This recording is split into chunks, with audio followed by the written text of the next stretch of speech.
Vous vous êtes déjà peut-être demandé ce qu'était la grève du juin français.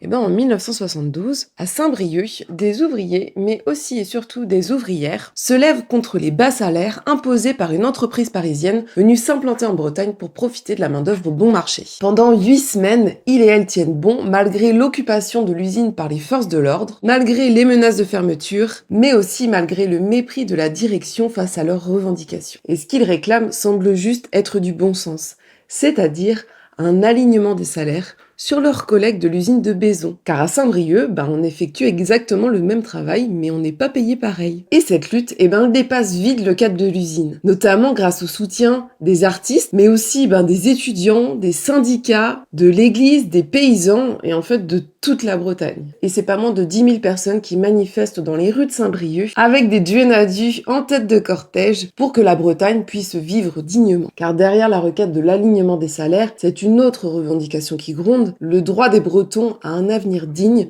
sans devoir s'exiler à Paris. Et la grève du juin français devient le symbole d'une colère sociale et territoriale. Et aujourd'hui encore, cette grève résonne comme un rappel. Quand les ouvriers s'unissent, ce n'est pas un patron simplement qu'ils affrontent, mais c'est tout un système.